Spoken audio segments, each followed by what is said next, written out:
Today I want to see how 2 quadrupeds introduced in Generation 2 do in Generation 1 solo challenges. So this is Girafarig versus Stantler in Pokemon Yellow. These are the rules, they're also in the description in case you want to look at them later. First of all, the front sprites. These come directly from Generation 2, so Game Freak made these. But the back sprites I am responsible for. They are downscales of the Generation 2 back sprites, but I did this specific pixel art to ensure that they looked pretty good. And by pretty good I mean as good as they can look for back sprites in Generation 1. By the way, I could mod the back sprites so that I can do higher resolutions, but I have decided not to do that because then the game just feels less janky. And I like how janky these games are. Okay, so if you've had your head under a rock and you haven't watched any solo challenges in Generation 2 with Girafarig, you will not know that this thing is an absolute monster in those games. And I expect it to be really good in Pokemon Yellow as well. It's a normal psychic type, it has a medium fast growth rate, and its base stats are pretty good. 70 HP, 80 attack, 65 defense, 85 speed, giving it a 16.41% chance to crit in Generation 1, and it has 90 special, which is going to be its primary offensive stat. Because at level 1, it starts with Tackle, Growl, Confusion, and Stomp. I think this starting set is one of the reasons that Girafarig is so good in these challenges. It has the same type of attack bonus with Stomp, and it's pretty fast, so it can inflict flinches. Confusion is special, so it can deal direct damage with that, and then it has backup with Tackle and Growl, just in case you need those, but I don't think I will. Now, the nice thing about Girafarig is this is its Generation 2 level up learn set. So all of its starting moves exist in Generation 1. I didn't have to alter anything there. But on its level up set, there were some things that don't exist in Generation 1. Baton Pass at level 30 and Crunch at level 54. Stomp at 13, Agility at 20, and Psybeam at 41 can all stay. One little thing I did is I just pushed Agility a little bit later into the game, so from level 20 to level 30, and then I moved Confusion and Stomp into the other 2 slots to fill up some space. That accounts for Baton Pass. And then at level 54, instead of Crunch, I just give Girafarig Bite, which is a normal type move in Generation 1. But I feel like thematically this move works, although I'm probably not going to use it in today's playthrough because through TM and HM, Girafarig has access to some fantastic moves. The way I go about backporting TM and HM learn set's pretty simple. I check the Pokemon's moves from Generation 2, then I check the Generation 3 set, specifically the tutor moves, and that gives me a really good sense which moves these Pokemon should learn in Generation 1. So Girafarig gets Body Slam, Thunderbolt, Earthquake, and Psychic, with some other stuff, but those are the most relevant moves, at least for this solo challenge. Earthquake could be useful, but it is physical, so I think I'm going to be relying on a lot more Psychic and Thunderbolt in combination with each other, then Agility for the badge boost, and probably Earthquake, but just as coverage against specific Pokemon like Magneton. Okay, so early game. This thing is fantastic, but I'm still going to do some optional training right at the beginning because it's fairly fast. This last inside of the forest is a series of 2 one-hits because she has poison-type Pokemon. Then I fight the second bug catcher because he has pretty good experience yields with his 2 Metapod. After that, the mandatory bug catcher, and this levels Girafarig up to 9. I take the training slightly further inside of the Pewter City Gym, fighting the junior trainer. This brings Girafarig up to level 10 over a damage rounding threshold, and now I have 25 speed, ensuring that I'll move first against Onix. Alright, time to take on Brock.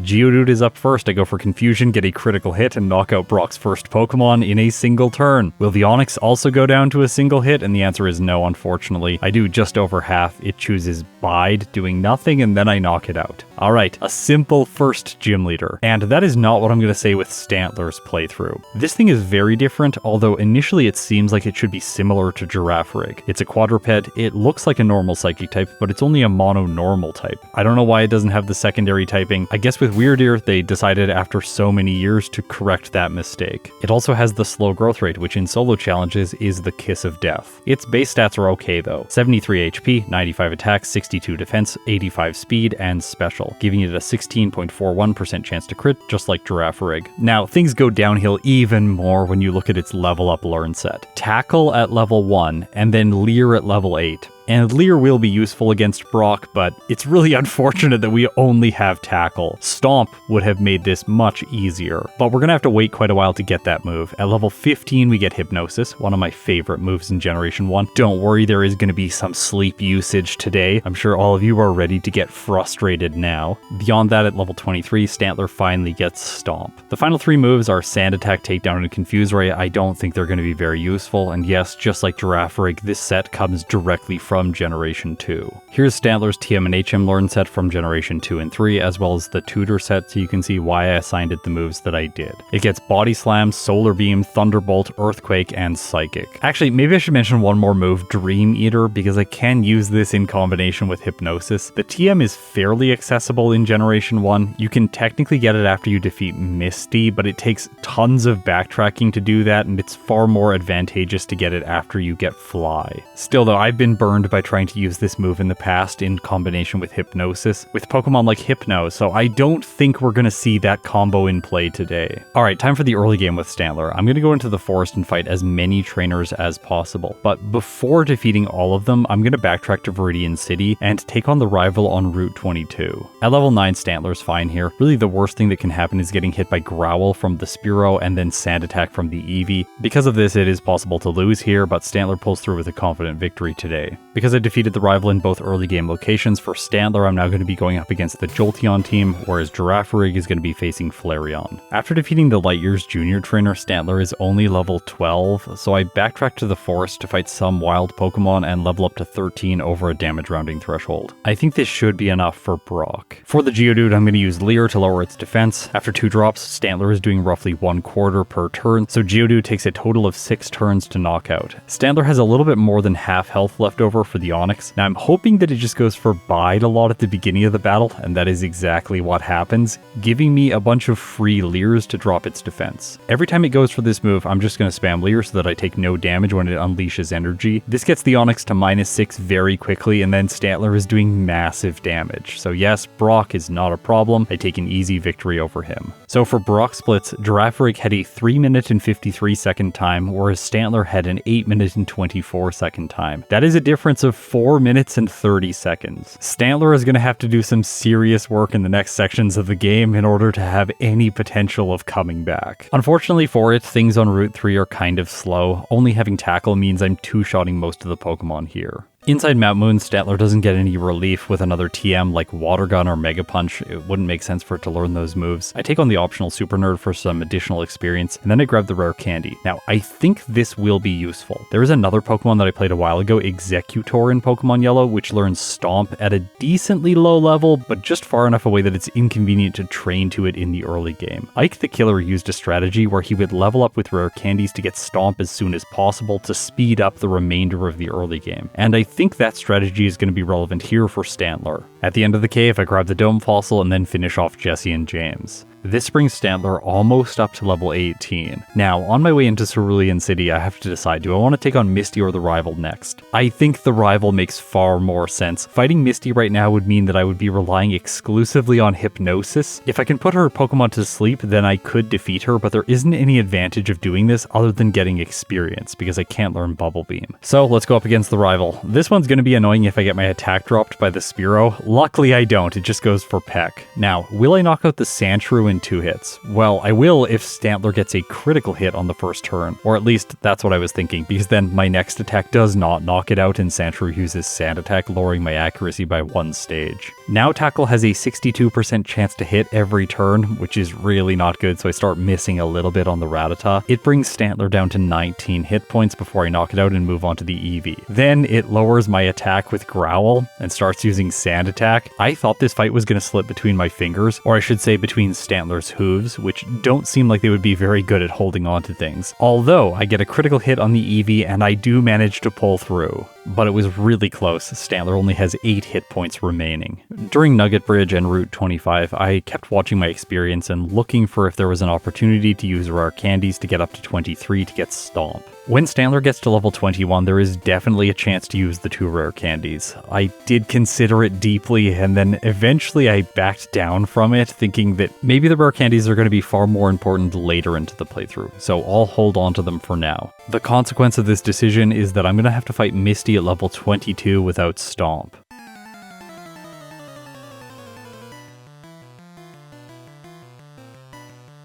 Okay, let me tell you how good sleep is in Generation 1. Once you inflict it on your opponent, they will sleep between 1 and 7 turns. On the turn that the Pokemon wakes up, they do not attack. What this means is if you outspeed the target, you can essentially trap them in sleep indefinitely provided your move doesn't miss. Now, Stantler one-shots the Staryu at the beginning of the battle with a critical hit. That's great. I move onto the Starmie and it is faster than me, so Hypnosis is kind of nerfed here. Plus, this move only has 60% accuracy, so it's going to miss all the time. On the second turn, I put the Starmie to sleep, then I use Leer to lower its defense. Misty counters this with an X-Defend, but then as her ace snoozes, I continuously lower its defense, and finally I attack with Tackle, doing about a third. It wakes up, uses Water Gun, but it isn't doing much damage, so I'm not going to use Hypnosis again, instead just going for Tackle, and over the next 2 turns, I knock it out. Okay, so as you can see, Stomp would have sped this section of the game up, but it definitely wasn't necessary. On my way to Vermilion City, Sandy is a little bit annoying. I get my accuracy dropped by 2 stages, but by the time I defeat her, I learn Stomp, so now the next section of the game should be pretty smooth. Well, for 3 trainers, this guy with Eradicate, then the Sailor that blocks the TM for Rest, and finally the Nidoran trainer that blocks Body Slam. Of course, this is going to be the better normal type move to be using. Okay, Rival 3, the worst rival battle in the game. He is always pathetic here. This battle has never caused a wall for any of the Pokemon that I have used. I'm pretty sure that's true. Actually, no, that's not true. Back this year, there was Shedinja that did get walled here because the Spearow has Peck. And yes, he does have good AI during this fight, so he will always use Peck if it's super effective. But outside of an extremely unique Pokemon like Shedinja, this fight is never difficult. Although it got a little bit close for Stantler because of Sand Attack, this is the only reason that this rival ever gets a win.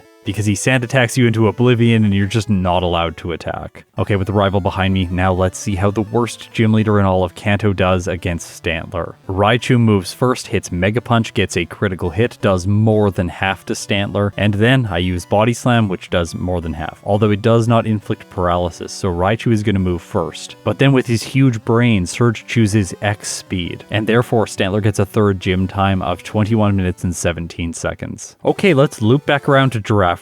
By the way, I do want to mention here that I have made all of these patches available over on my solo running Discord, so if you want to do a solo run with Girafarig yourself, go and check out the link in the description. And if you're wondering how I added Girafarig to the game, I used the Pokeyellow disassembly. Unfortunately, it's not very accessible if you don't know how to code. I have had a lot of help from people far more knowledgeable than I am in making these backports. And speaking of help with the disassembly, without Weil, it would not be possible for me to release a ROM hack of Pokemon Yellow, which I did about a week or 2 ago. I'm not exactly sure when I finished the ROM hack because right now when I'm recording this voiceover, it is not currently done. Essentially, this is my first ROM hack that I have ever made other than these backports, and this one was definitely a more extensive project. Every single gym leader and Elite 4 member has completely new teams. They all have new dialogue. I reordered most of the encounter tables, and I also changed a bunch of the random NPCs, as well as some Easter egg dialogue throughout the game on like signs and stuff like that. I figured this was a fun way of me saying thank you to everyone who has contributed work to these solo challenges over the last year. It's also a convenient way for me to mention my wife, who I have not mentioned a lot on this channel over the last year. She is one of the gym leaders in the game, and as a horror movie fan, of course she had to be a ghost type specialist. But her team is probably going to be a little bit surprising for some of you. Anyways, if you want to give the ROM hack a go, check it out at the Discord link in the description. One quick disclaimer, I am not good at game balance, so I have no idea if there is going to be a gym leader that feels way too broken.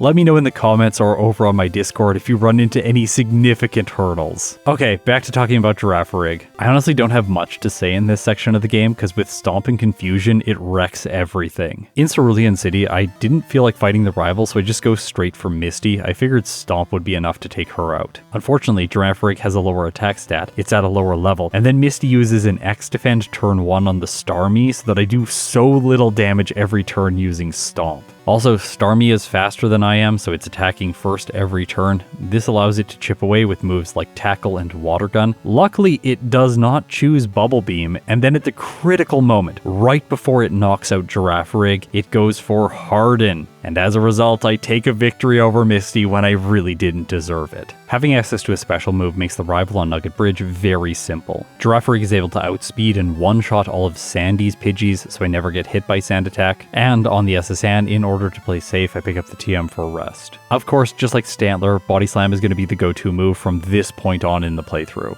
Rival 3 is straightforward, but what about Surge? Well, in this case, just like with Stantler, things do not start off well for my quadruped.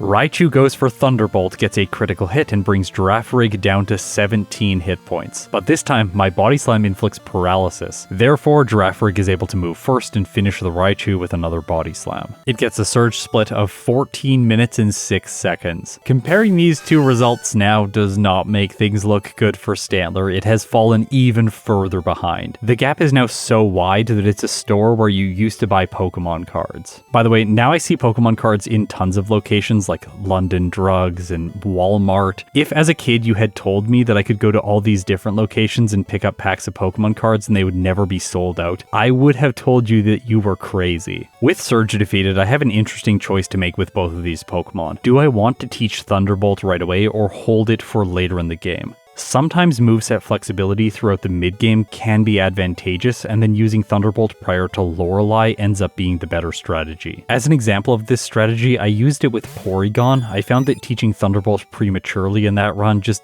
didn't help the digital duck. But since this is a first playthrough, and I do think Thunderbolt will help speed up Rock Tunnel, I'm gonna teach it right now. Girafarig can use Confusion or Body Slam for the Wrapping Lasses Pokemon, so this fight's really straightforward. Thunderbolt is helpful against the Pokemaniacs, Slowpokes in the tunnel, speeding them up, and Girafarig has access to Confusion for the self-destructing Hikers, Rock, Ground types. I grab the Hido Candy, purchase 3 Carbos to improve Girafarig's speed, and then after grabbing Fly, I go to Saffron City to pick up the TM for Psychic. This move is always really helpful in Pokemon Tower for the ghosts. The rival's also pretty easy. I one-shot the Sphero. The Magnemite does survive a hit, but from there everything else on his team is a one-hit until I make it to the Eevee. And just before his ace, I level up to 30 where Girafarig can learn Agility. I put this in the place of Confusion, and now my moveset is feeling almost complete. Maybe this is going to be what I go into the late game with. Psychic, Body Slam, Agility, and Thunderbolt. Fighting Agatha Jr., I get 2 critical hits, knocking out both her Ghastly, so I wanted to confirm that Psychic is in fact one-shot these Ghastly, so on the upper levels you can see that yes, it is, even when it doesn't get a critical hit. Now people talk about how Psychic types are really good in Generation 1. This is mostly from the perspective of type effectiveness. Ghost moves do no damage to Psychic types due to a glitch in the game, and there is no Dark type. So the only moves that are super effective against Psychic type Pokemon are bug moves, and there are only 3 bug moves in the game. Twin Needle, which is a Beedrill exclusive, Pin Missile, which is not available on many Pokemon and is just not very good, and then finally String Shot, which does no damage. Because of this, Psychic types really are broken, although I'm going to make another case for why Psychic, the move, is very good in Pokemon Yellow. Throughout the mid-game, there are so many Poison types that you have to defeat, and many of the trainers that have exceptional experience yields have Poison types. So whenever you can utilize Psychic throughout the mid-game, you can gain a lot of experience very quickly in these solo challenges. Also, as a move, it essentially counters 4 prominent trainers' teams. Erica, Koga, a random Hiker during the Elite Four, and then finally Agatha. Cycling Road is a good example of how good this move is for training. You can see here against the boss biker that I can just sweep through his team using Psychic. Now as I exit Cycling Road, let's talk about bias. I like to go for the Safari Zone next and then dig back to Celadon City, taking on Erica after. But there is the potential for Pokemon with good Psychic type moves to go straight for the Fuchsia City Gym and defeat Koga next. I'm going to talk about this strategy in more detail in tomorrow's video, which is going to be another Yellow version versus video, Snorlax versus Tauros. It has been a long time since I did Pokemon Yellow runs with those 2 normal types, and for a while now I have been wanting to revisit them. I wanted to put this video out earlier in the year, but then things got too busy and I was unable to get it done. So now, at the end of the year, we're finally going to rank these 2 fantastic normal types in the tier list. And at least one of them is going to utilize the early Koga strategy. Anyways, today I take my standard approach, digging back to face Erica next.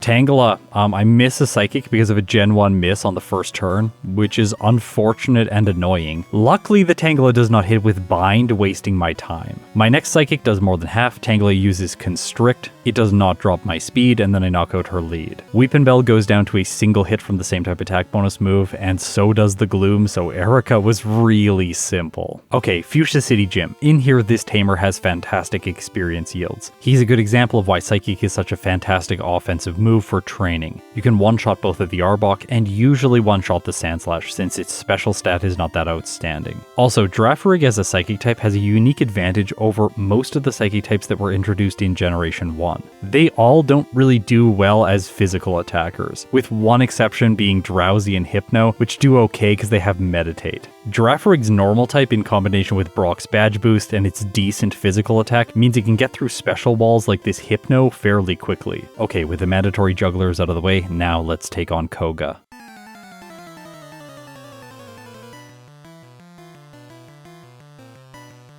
Is Girafarig going to be able to one-shot the Venonat using Psychic? The first one goes down, the second one goes down. Alright, looks like it's going to be a sweep. I'm at a pretty low level for this battle. The third Venonat is 10 levels higher than my Girafarig, but I am still able to get the one-shot. Okay, Venomoth. It is going to be faster than me, and it knows that Leech Life is super effective. I think that means it's only going to use this move, which is an advantage for me because it's not doing that much damage. It doesn't even heal the Venomoth enough for it to survive 2 hits. Girafarig is just flying through this game. It is really doing so well. Stantler does have some things going for it in this next section of the game. I teach it Thunderbolt, which helps a little bit during Rock Tunnel, and it also has Body Slam and a higher attacking stat, which means it's hitting for more damage with its most commonly used move. Just like with Girafarig, I'm going to pick up the Hideout Candy. I've got a slow growth rate with this thing, so it makes sense to grab this extra item. I also purchased 3 Carbos, and then I head to Pokemon Tower. I forgot to pick up Psychic. I should have grabbed it before this. I end up defeating the rival and then I go back to Saffron City and grab it before proceeding. I wanted to have it for the ghosts so that I can one-shot both of them and not be subjected to annoyances like Confuse Ray. Despite the ghosts not being able to use Lick on normal types, they can still hit with Nightshade because this is Generation 1. Even without the same type attack bonus on Psychic, it's still great coverage for Stantler and it gives me fast training on Cycling Road just like Girafarig. After the Safari Zone I head to Erica. Stantler's damage ranges here aren't as good. I 2-shot the Tangela, which is the same, but I would 2-shot both the Weepinbell and the Gloom. I crit the first of these two, but I don't crit the Gloom, so it survives with red health. Luckily, I inflict paralysis and it doesn't move, so defeating Erica is straightforward.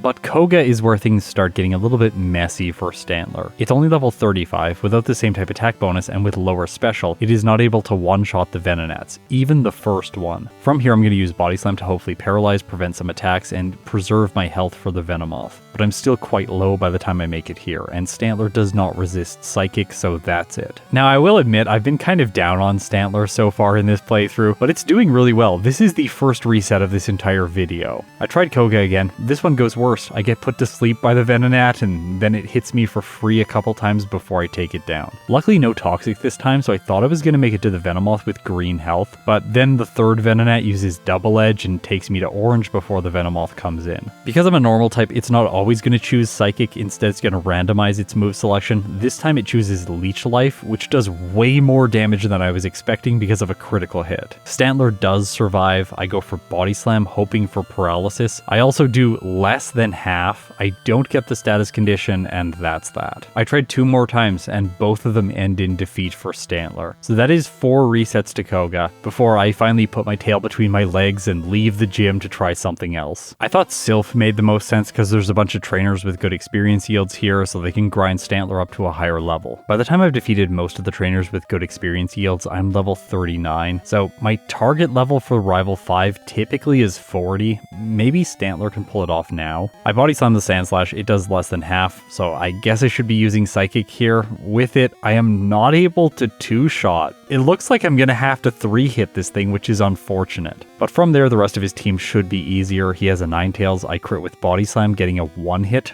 That's really great. Cloyster is next. I go for Thunderbolt and just barely don't have enough damage, so Stantler gets confused, hits itself once, takes an Aurora Beam under half before I knock out the Water type. I'm faster than the Kadabra, but not faster than the Jolteon, and this is one of the rare Pokemon that does have Pin Missile. In this case though, it also has Double Kick, which is super effective against Stantler, so it brings me down to 18 hit points. Body Slam does not one-shot, and the rival defeats me. Oh no, this is not going well. By the way, if I take my time on the Sandslash, things can go worse if it uses Slash, dealing massive damage. From there, if I don't crit the Ninetales, it can attack me with Ember, potentially burning, and in this case, because I have to 2 hit, it can even squeeze in an additional quick attack before it goes down. I once again failed to knock out the Cloister in a single hit, so I get confused, Stantler hits itself, and this time I don't even make it to the Kadabra because confusion prevents my next attack too. Alright, Stantler is starting to fall apart in the mid-game. I'm gonna go and battle some trainers that I very rarely fight, like this guy with Machop and Drowsy. Honestly, I didn't really know he existed. It has been so long since I've been over here. There's also a Scientist just north of this with a single Electrode, and that allows Stantler to level up to 40. Over the damage rounding threshold, I came back and attempted the rival again. Using Psychic can now 2-shot the Sandslash, which is convenient. I also think I should be able to 1-hit the Cloister now. I crit the Ninetales, so that's good luck. Thunderbolt does not knock the Cloister out, but this time the rival uses a potion. Because of that, I don't take damage, knock out the Kadabra, and make it to the Jolteon with half health. It goes for double kick, and that's doing more than half of my remaining HP, so I guess I lose again. Well, unless Body Slam paralyzes,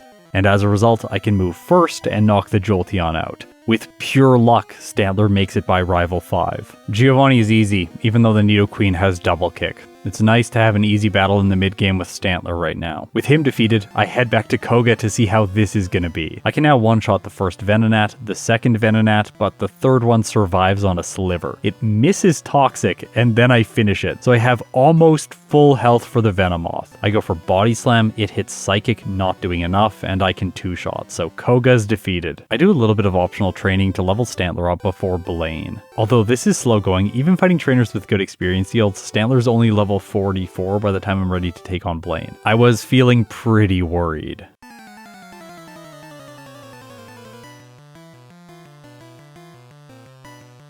So I want to just mention here the fact that I have not yet taught Earthquake. It's because I don't want to give up any of my current moves. This is what I was talking about earlier in the run, saying that maybe holding off on teaching Thunderbolt would be the better choice. Right now, if I give up Body Slam, I don't have a same type attack bonus move. If I give up Psychic, then I don't have super effective damage against poison types. If I give up Hypnosis, then I don't have my favorite move, and Thunderbolt is obviously going to be useful against Lorelei, Lance, and the champion. So all of this puts me in a bad position against Blaine. I just barely make it by the Rapidash on 16 hit points, so unless Hypnosis hits on the Arcanine, I am going to lose. And of course, when it really counts, it misses. I didn't want to mess around anymore, so I'm going to teach Earthquake in the place of Psychic and see how the battle goes with this new move. While I'm not able to one-shot the Ninetales, that's unfortunate. I won't one-shot the Rapidash either if that's the case. So I guess I should just be spamming Body Slam and hoping for paralysis? Like, I don't know. I get Fire Blasted by the Arcanine and have a second loss. So I come back in, and here I just use Body Slam. This time I paralyze the Rapidash, but then it uses Growl, lowering my attack before the Arcanine, which is not a good scenario. Earthquake does roughly 1/3, Arcanine attacks with Takedown, Stantler has red health, and then I get a critical hit, so for the second time in this playthrough, I purely luck through the gym leader that I was fighting. Sabrina is also going to take a little bit of luck with Stantler. To start things off, the luck goes all in her favor because I get a Generation 1 miss with Body Slam against the Abra. Luckily, she uses an X-Defend instead of Flash. I'm still able to one-shot with my follow-up Body Slam, I one-shot the following Kadabra, and then move on to Alakazam. It has more speed than Stantler, so I'm hoping that it's not going to choose Psychic, and of course it does, doing just under half. Body Slam does not KO, but it does inflict paralysis, so Stantler's able to win. Now, I have put off using rare candies with this thing for quite some time. We're getting close to the late game, so I think it is safe to start using them now. Inside the Viridian City Gym, Stantler levels up to 46, so I'm going to use this as the point to jump off from when using candies. But I don't want to use all 10 that I've collected. Instead, I chose to use 9, going up to level 55 before taking on Giovanni.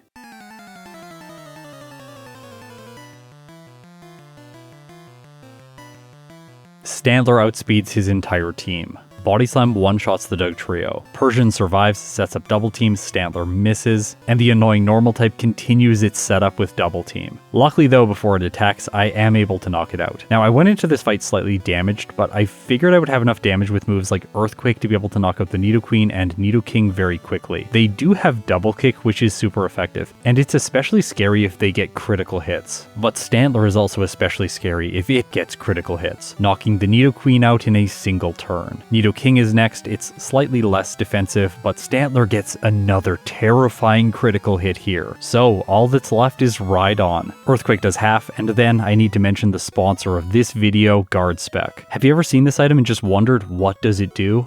I don't know. Most people don't. And that's where all of us are missing out on critical strategies in Pokemon Yellow. Guard Spec is an absolutely incredible item. It replicates the effect of an absolutely fantastic move, Mist. Now, reading directly from Bulbapedia, when used on a Pokemon from the bag during battle, it creates Mist on that Pokemon's side of the field as long as it is in battle. This item is so good that it doesn't expire. Now, you might be asking, what is the effect of Mist? Well, it's absolutely outstanding. It prevents the opponent's status moves that target the stats of your Pokemon. So that means moves like Growl and String Shot will not be able to lower your attack or your speed. Have you ever been fighting a Caterpie and so frustrated at the fact that it has lowered your speed into absolute oblivion? Well, with Guard Spec, you are guarded against that frustration. Now, Guard Spec has been incredibly generous for the channel. They are giving you 50% off a weekly subscription package where they will mail Guard Specs to your address. So check out the link in the description to sign up for Guard Spec today. Guard Spec does not protect against secondary effects from damage-dealing moves. Effectiveness is limited by intelligence. Use wisely. Thanks to Guard Spec for sponsoring that battle. Now let's get back to the playthrough and see how Stantler does against Rival 6. It's able to two-shot the Sandslash using Body Slam. Luckily it only goes for Swift, so it doesn't do much damage before fainting. I was worried about the Execute because it can use Stun Spore and really mess up the rest of the battle, but in this case I get a critical hit. Nice! This is going really well. Ninetales is next. I can use Earthquake to one-shot. Thunderbolt takes care of the Cloyster. Body Slam manages the Kadabra, and that leaves only Jolteon. Earthquake is gonna do enough damage. I'm pretty sure of that. Also, Stantler is just slightly faster than this Pokemon. It has 156 speed, whereas the Jolteon has 151. Earthquake hits, and the electric type goes down because Stantler got a critical hit. Okay, so that's that. Stantler is now ready for the Elite Four. I hope you're all strapped in. If you're not, buckle up, because Girafarig is about to accelerate through the next section of the game. After beating Koga, I go to the mansion fighting Psych on my way. Then I go back to Sylph fighting some optional trainers, but with Girafarig's better growth rate, it's already level 41 after very little training, so I take on the Rival. With the same type attack bonus, I'm able to two-shot the Sandslash very easily and one-shot the Cloyster. Next is Magneton. I haven't taught Earthquake, so I use Body Slam to knock it out over 2 turns. Kadabra falls to a single hit from the normal type move, and Flareon falls after using 1 Fire Spin, wasting a tiny amount of time. This was a simple battle, and the same can be said for Giovanni, who follows. Also, Girafarig now has enough speed to move first against Sabrina's Abra and Kadabra, but the Alakazam is going to move first. It sets up Reflect, minimizing the damage from Body Slam, which is frustrating, but I can use Thunderbolt if I want to bypass this and use special damage instead. Alakazam actually does a lot of damage here over the next 2 turns, bringing Girafarig down to 19 hit points. But then I paralyze, attack twice in a row, and the Alakazam faints. Blaine caused many problems when using Stantler. Here's the thing, the Ninetales just goes for Tail Whip, then it uses Confuse Ray, but I still don't hit myself, knocking out Blaine's lead. Girafarig does damage itself and get hit by Growl against the Rapidash. This reduces the damage from Body Slam to a pathetic amount. Also, the Rapidash's takedown does a ton of damage on the next turn, but I use Psychic, Rapidash uses Growl, and I still make it to the Arcanine. Okay, I'm going to need luck in order to win. Arcanine misses Fire Blast, not once, but twice. As a result, I get enough Psychics in, and Blaine's ace faints. Still no resets for the normal Psychic-type Giraffe. And I want to keep things that way. Just like with Stantler, Girafarig is level 46 before Giovanni. I'm going to use a bunch of rare candies now to go up to level 55 before taking him on. In a lot of ways, it looks like these two are mirrored until you look at the time. Girafarig's pace is outstanding. I one-shot the Dugtrio, move on to the Persian. Body Slam is not able to one-hit, but it fails Screech, so it was essentially useless. Then I can use same type attack bonus Psychic on both the Nidoqueen and the Nidoking, one-shotting them. So what is Rhydon possibly going to do? Well, in this case it chooses Horn Drill. If only Giovanni had really done what he needed to do and used a Guard Spec.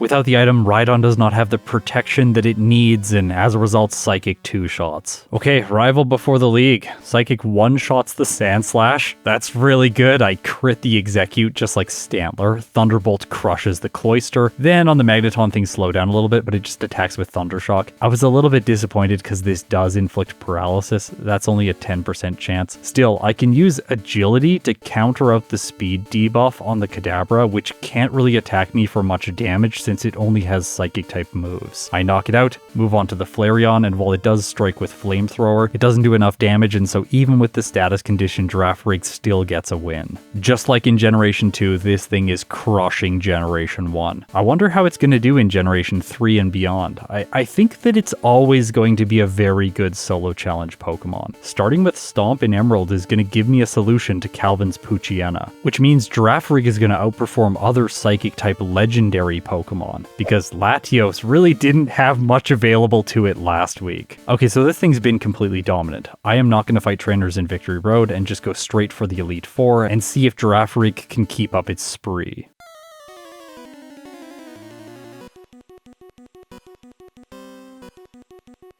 Lorelei is first. Now, I should mention here that she is less likely to use Rest on the second turn because my Pokemon is a Psychic type. This is a disadvantage, because while I do damage the Dugong on the first turn and drop its special using Psychic, then when I'm using Agility, the Dugong just refuses to go for Rest. I'm trying to badge boost myself here. Dugong even gets a critical hit, so Girafarig has low orange health by the time I knock it out. Thunderbolt one-shots the Cloyster, the Slowbro. I'm able to Body Slam the Jinx for a one-hit and move on to the Lapras. But this is where things fall apart. Thunderbolt isn't able to one-hit, and Lapras goes for Blizzard. It does enough damage, and Girafarig takes its first reset here. Now, I was hoping that Dugong would use early Rest in the next battle, and it does. So this time with it healing, it doesn't do as much damage, and I have green health by the time I make it back to the Lapras. This allows Girafarig to survive the Blizzard, even when it gets a critical hit. Girafarig pulls through on 13 hit points and finishes the Lapras. Okay, one hit, one hit, one hit, one hit, and one hit.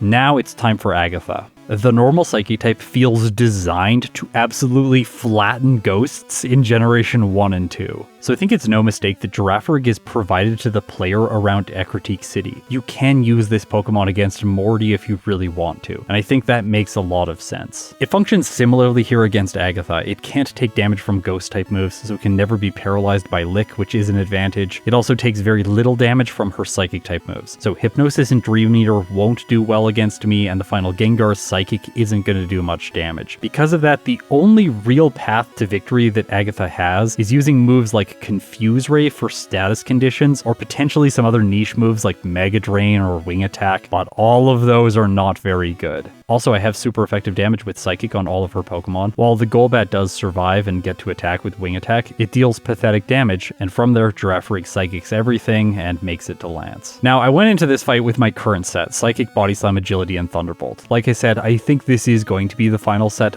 unless I need Mimic for this battle to steal Ice Beam. At the start of the fight, I don't have enough speed to move first against all of his Pokemon, so I set up with Agility. Although I realized too late that I'm going to lose my badge boosts for the remaining Pokemon. Still, setting up with Agility prevents the first Dragonair from dramatically dropping my speed stat, so I can still move first against at least the final Dragonite if I max out my speed now. Thunderbolt one-shots the Gyarados, I move on to the first Dragonair. Here I go for Psychic, and it gets a critical hit, one-shotting. The next Dragonair does survive, but Lance uses a Hyper Potion, and I drop Special, so my next Psychic is able to knock out. Well, in this case, also getting a critical hit. Alright, Girafarig's speed stat is coming through for us. Next is Aerodactyl. Thunderbolt is super effective, so I can one-shot and move on to the Dragonite, but this is where my current moveset falls apart. I drop Special, surviving the Dragonite's Blizzard, use another Psychic, and this one knocks out. So even without Mimic, I make it past Lance. Well done, Girafarig. Stantler doesn't have the ability to badge boost against Lorelei's Pokemon, but still, the combination of Hypnosis and Thunderbolt should be enough. I two-shot the Dugong after putting it to sleep, one-shot the Cloyster, the Slowbro just goes for Withdraw, the Jinx goes down to a Body Slam, and that means Stantler arrives at Lapras with green health, so this is going to be simple provided I don't get a status condition. Lapras chooses Body Slam, it doesn't paralyze, and my second Thunderbolt gets the knockout. Okay, so I deleted Psychic. Because of that two-shot,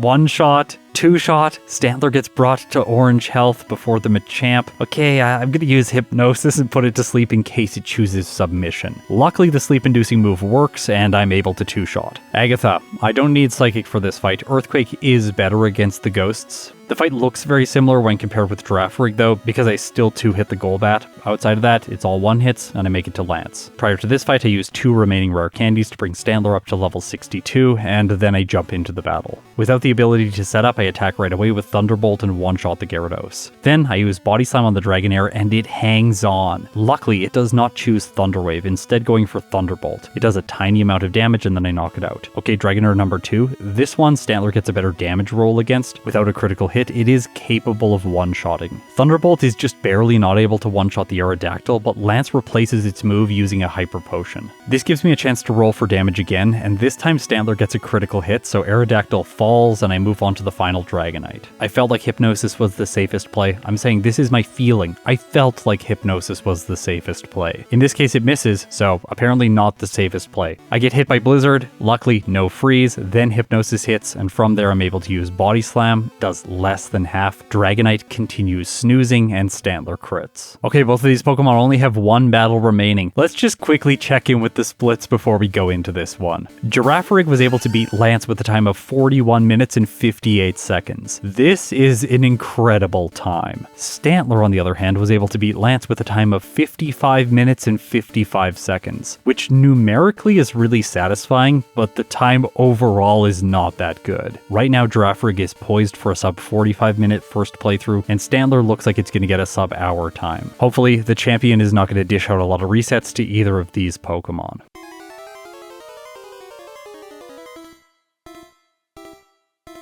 Okay, so Stantler first. Hypnosis on the Sandslash. I wanted to put it to sleep because I'm going to need to take multiple turns to knock it out, but then I miss, it goes to sleep and wakes up right away, and I use one more Hypnosis, which does get the job done. Alakazam is next, I crit with Body Slam. There have been a lot of critical hits in these playthroughs. Next is Executor. I was sure I was going to 2-hit, but I just barely don't. And then it sets up Leech Seed, which is unfortunate. Luckily I have Thunderbolt for the Cloyster, but just like the Executor, it survives. Luckily it does not choose Clamp. I knock it out and move on to his final 2 Pokemon. Here, Earthquake is fantastic. I one-shot the Ninetales, Jolteon comes in. While I'm not faster, it misses with Thunder, and as a result, Stantler hits with Earthquake and clocks in. It gets a time of 56 minutes and 59 seconds, with 8 resets, 0 blackouts at level 63. This is a game time of 3 hours and 30 minutes. Before the champion with Girafarig, I'm going to use my final rare candies. I have 2 left over, so I go up to level 62, and then I take on the final boss. One thing that's really interesting about these playthroughs is both Pokemon have gone through the game at very similar levels. Stantler just had to do much more training because of its slow growth rate, whereas Girafarig sped through everything on nearly minimum battles in a lot of cases. It's starting to feel this though because it doesn't have outstanding stats. It 2-shots the Sandslash and just barely does not 1-shot the Alakazam. Here, Stantler's higher attack stat is an advantage. Luckily my typing means I resist its attacks with Psybeam, but Girafarig does get confused. Still, it doesn't take self-inflicted damage, but it does get hit by Leech Seed before the Executor goes down, and it took 3 turns, just like with Stantler. With my current moveset, I don't have Earthquake, so I have to 2-shot the Magneton. Luckily, it does not paralyze. I move on to the Cloyster, but Thunderbolt does not have enough damage. It uses Aurora Beam, and Girafarig faints. For the next battle against the champion, there are a couple of options. I could teach Earthquake to give myself better damage against the Magneton, but since I don't have the damage range for the Alakazam or the Cloyster anyway, I taught Rest instead. This has the potential to slow the battle down overall, but I still think I'm going to 2-shot the Cloyster. Provided I can heal, I should be able to make it through the battle even if it's a little bit slower paced. Psychic does 2-shot the Cloyster, I have green health left over for the Flareon. Psychic does under half, but my second hit is a crit, so with that, the champion's defeated, and Girafarig gets its first playthrough time of 44 minutes and 18 seconds, with 2 resets, 0 blackouts at level 63, with a game time of 2 hours and 50 minutes. Okay, it's time for all of you data nerds out there to get excited. Let's look at some graphs. So in this case, we have the timelines for the playthroughs. You can see how Girafarig's playthrough feels kind of like a compressed version of Stantler's. Exceptions to this are the fact that Girafarig took much more time in the Surge split than it did in the Misty split, but this is just because of how I ordered the section of the game around Cerulean City. Now, I want to spend some time talking about this level phenomenon that we noticed in these playthroughs. Here's the level by trainer graph. At the end of the game, these 2 Pokemon are the same level, and throughout the majority of the playthrough, they are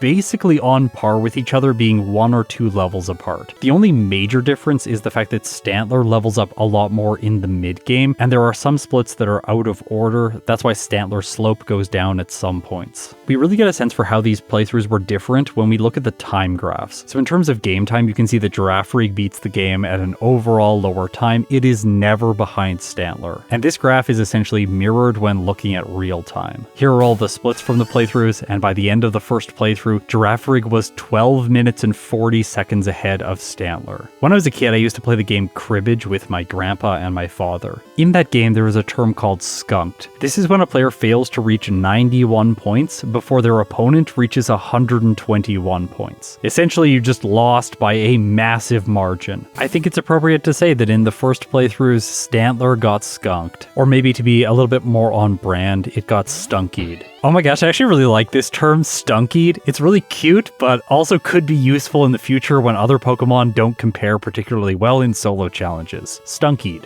What do you think about that term? Let me know in the comments. I did confirm that stunkied is not a term on Urban Dictionary, although stunky is, which is unfortunate for that Pokemon. By the way, I'm not putting a screenshot in for this. You guys can look it up if you really want to. Okay, follow-up playthroughs. Let's start with Girafarig. In some ways, this Pokemon feels very similar to Espathra that I ran at the end of November. It did so well, getting a final time of 37 minutes and 5 seconds, which is currently the second place spot in my tier list. Girafarig is not quite that good in Pokemon Yellow. Unfortunately, unlike Espathra, it doesn't have access to a signature move. Lumina Crash was absolutely incredible, lowering Special by 2 stages. Instead, Girafarig just gets the normal type and Stomp in the early game. By the way, I just thought of this now, but the normal Psychic type in Generation 1 is the most broken type, because the normal type only gives disadvantages to Fighting type Pokemon, and Fighting type Pokemon are trash. Plus, the Psychic type already covers the Fighting type. With Girafarig in the early game, I cut a bunch of the training I did before. I only fight one bug catcher in the forest for some experience and then go into Brock at level 8. This is more than enough to defeat him so I can get a better split right off the bat. Unlike in my previous playthrough, I fight the rival on Nugget Bridge first and then wrap around and fight Misty after. This is obviously just the safer approach to this section of the game. Now I mentioned moveset constraints in the previous run, but these really aren't a problem. I can teach Thunderbolt at this stage of the game. The reason is that unlike the first playthrough, I am not going to hold on to agility this time. I don't need badge boosts with Girafarig. It's always surprising when this happens in Generation 1, but this Pokemon is just good enough to go without. So for the mid-game, my set is Psychic, Body Slam, Thunderbolt, and Stomp.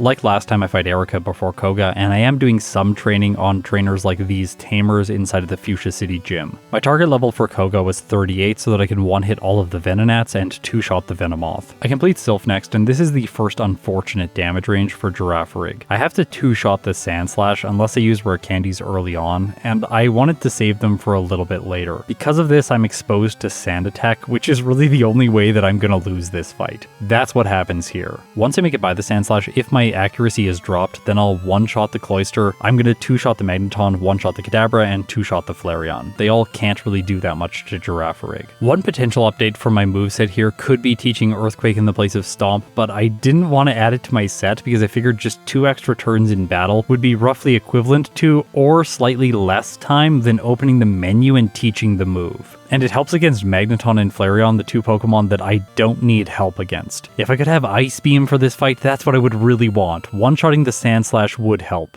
Before Sabrina, I do some different things. I pick up the Mimic TM, which is going to be helpful for the league, and then I fight 2 Psychics inside of the gym, the guys that have Slowpoke and Slowbro. This levels Girafarig up to 45 before I take on Sabrina. It's not really important for this fight. I can already outspeed the Abra and the Kadabra and then two-shot the Alakazam. She's not difficult. The reason I wanted to do this is so I level up after the Alakazam, and then I can use my rare candies before Blaine to be a slightly higher level. In this case, I use all 10 going up to 56 before I take him on. Now it's worth mentioning Earthquake would help here as well. I think if I went back and did this playthrough again, I would use Earthquake for this battle and the rival in Sylph to speed things up just a tiny bit, but overall Girafarig is still capable here without Earthquake. Girafarig is able to two-shot all of his Pokemon, so that's that, no resets here. For Giovanni, Body Slam one-hits the Dugtrio, I have to two-shot the Persian and the Rhydon, but I can one-hit both of the Nidos. Against the rival on Route 22, there is a small concession with my current route. I am not able to one-shot the Execute. I think I should probably be using Stomp to try and flinch it when I'm attacking it. But in this case, I went for Body Slam, hopefully to get the damage I would need to one-shot, but I don't, and then it paralyzes me. I chose to reset here instead of taking extra time in the fight and then losing later on. If I make it by the execute, I can still get paralyzed on the Magneton, but it doesn't really matter at that point in the battle. The later stages of his team is just not as strong as the earlier portions. As before, I complete no optional battles during Victory Road and go straight into the battle against Lorelei. For this fight, I have changed up my moveset. To make the Lapras a little bit more consistent, I now mimic Amnesia from the Slowbro, and then set up with this move so that I can one-shot using Thunderbolt. After the first League member, don't save, just fight. Spam Psychic, that's all you need. Lance is simple now because I can use Thunderbolt against the Gyarados, then mimic Ice Beam and use this to one-shot the Aerodactyl as well as the Dragonite. As you can see here, there's a bit of a speed problem. My Girafarig is not faster than the Aerodactyl, but his early Pokemon usually deal so little damage that it doesn't matter. I can survive a hit from the Aerodactyl and then knock it out. Prior to the champion, I teach Rest in the place of Mimic, and then I fight him with my 3 other moves being Psychic, Body Slam, and Thunderbolt. Rest means I can heal if I really need to later into the fight, and by doing things this way, I get a time of 39 minutes and 11 seconds, with 2 resets, 0 blackouts at level 64, with a game time of 2 hours and 32 minutes. Just in case you want to use the patch to play Girafarig yourself, here is my run summary. I think it can do a better time more aggressively cutting trainers from the playthrough, but I wanted to play fairly consistently and conservatively. I don't have unlimited time to optimize every single Pokemon. If I did, I'm sure I could get all the results much lower.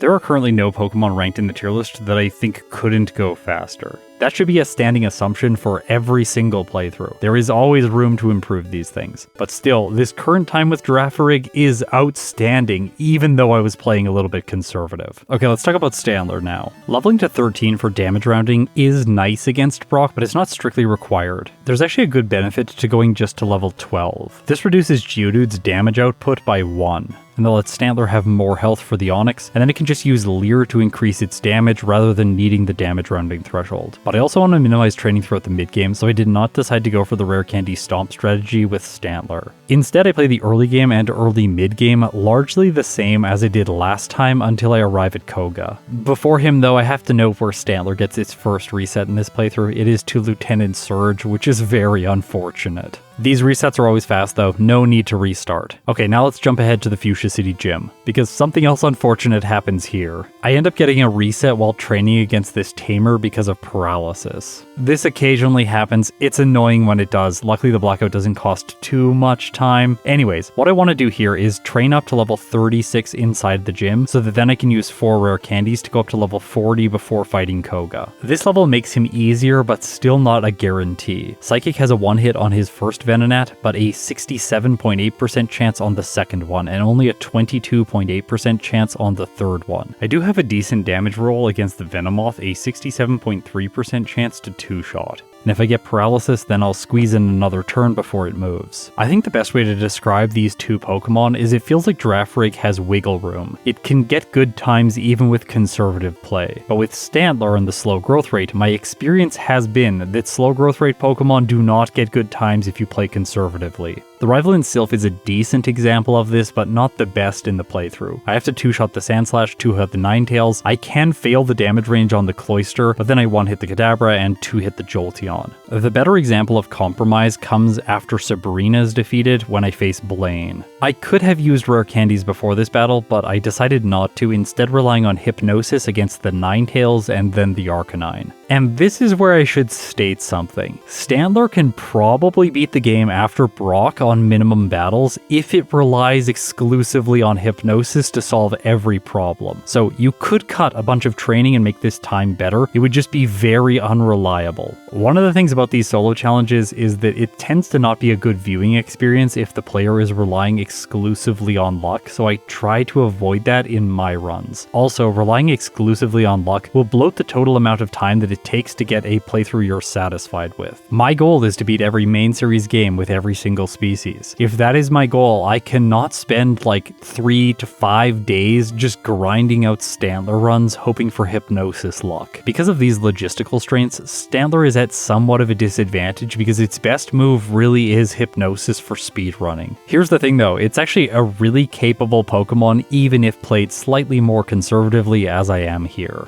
Prior to Giovanni, I level up to 48 and then use 5 rare candies to bring Stantler up to level 53. This is not really helping with damage ranges, but it is giving me more health and a little bit more flexibility. I will use Hypnosis here as a fallback strategy since I need to two-shot all 4 of his final Pokemon. The Dugtrio is the only one that goes down to a single hit. So as you can see here, after Nidoqueen does massive damage with Double Kick, then I'm going to use Hypnosis contextually for the Nidoking to avoid its double kicks, as well as for the Rhydon to avoid Earthquake. Now I could play a little bit more ballsy, hoping for guard specs, but I didn't want to do that. Hypnosis comes through for me, and I defeat Giovanni. Okay, late game. Stantler is really good at this section of the game. It doesn't really have problems when you know where to use Hypnosis. For example, put Lorelei's Lapras to sleep instead of chancing damage ranges against it. That just doesn't make sense, especially if you've been brought to lowish health like I was here. Unlike with Girafarig where I relied on Mimic, I can skip this item entirely with Stantler and just use Hypnosis once against Lance's Dragonite, and then I can two-shot with Body Slam. By the way, I think you can also just skip the Hypnosis there and attack with Body Slam. Maybe you paralyze, that might be fine. What I was really trying to avoid is either paralysis from Thunder, a critical hit from Hyper Beam, or a freeze from Blizzard. Okay, so time for the champion. Stantler's actually really good here too. Earthquake and higher attack largely gets me through the fight, although in this case I am poisoned, so by the very end I was not feeling confident against the Jolteon. Here's the thing though, fighting the rival on Route 22 actually makes the rival's team slightly worse than when he has Flareon, because while the fire type can use Flamethrower with 100% accuracy, the Jolteon has Thunder and it likes to miss with this move. That's how I win once again in my second playthrough. So even though it has the slow growth rate, Stantler still gets a fairly respectable time, 49 minutes and 10 seconds with 1 reset and 1 blackout at level 62, with a game time of 3 hours and 14 minutes. Now this was my second playthrough with Stantler, and I had done 3 with Girafarig. Sometimes I have to make tough calls. Do I go back in and try Stantler again? Well, I made the assumption that I had gotten pretty lucky in this playthrough. Hypnosis worked out, and 1 reset and 1 blackout is pretty consistent. Now maybe I'm making an assumption here, but if I went back in with Stantler, I think I would just get a worse time, so I'm gonna take this result and rank it in my tier list. It's a slow growth rate Pokemon. We couldn't expect amazing things out of it, so today it earns itself a placement in the middle of the C tier. Now Girafarig on the other hand performed exceptionally well, in this case outpacing Gengar, earning itself the second to last spot in the S tier. I think we're starting to see that psychic types like to be in the top tier in Generation 1, although there aren't too many Cantonian psychic types, only 2 currently, Hypno and Slowbro. Okay, so that's it for this one. It was fun playing these normal types. I did normal types yesterday as well, so I'm going to continue the theme for tomorrow's versus video. Snorlax versus Tauros. It's going to be a re-ranking essentially, so I'm going to start with second playthroughs rather than starting with a first playthrough. If you want to see my first playthroughs, check out the prior videos I already have on my channel with those 2 Pokemon. I almost forgot to show you the Stantler run summary. Here it is in case you want to try this one out yourself. If you support me on Patreon or through YouTube memberships, thank you so much. It means the world to me. Now, if you have made it this far, you are incredible.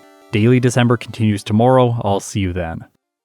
I once again forgot to record the Oak section of the video, so we're gonna do it now. By the way, I've been toying around with the idea of adding other trainers into the late game of Pokemon Yellow since I have some ROM hacking skills now. Let me know if you want to see some Pokemon go up against, say, Red from Pokemon Crystal. I can always substitute out his Espeon for Lapras like he has in Heart Gold and Soul Silver. Okay, so Girafarig here doesn't really struggle. Tauros goes for Rage. I have Body Slam for the Executor, and I can two-shot the Arcanine. Beyond that, I get lucky because the Charizard does not choose Flamethrower, instead just using Rage. As a result of that, I make it to the Gyarados and use Thunderbolt to one-shot. Stantler, on the other hand, took me a little bit longer to figure out. Initially, how I was playing it was not using Hypnosis against the Tauros and the Executor, but then I arrived at the Arcanine with only 29 hit points left over, and Earthquake cannot one-shot. While I do survive a hit from Ember, then I have to rely on Hypnosis for the Charizard and the Gyarados. In this case, I managed to knock out the first of these 2, but then the Gyarados gets me after surviving a Thunderbolt. I tried again with the same strategy, and this once again doesn't work. I have red health left over at the end of the Executor. So what I figured out is that I should be using Hypnosis against the Tauros and the Executor to prevent damage, and then later into the battle against the Arcanine, the Charizard, and the Gyarados, I can just attack. Overall, this feels so much more consistent, and Stantler pulls through with the victory on its 3rd attempt against Oak. Alright, that's it for this one. See you in tomorrow's video.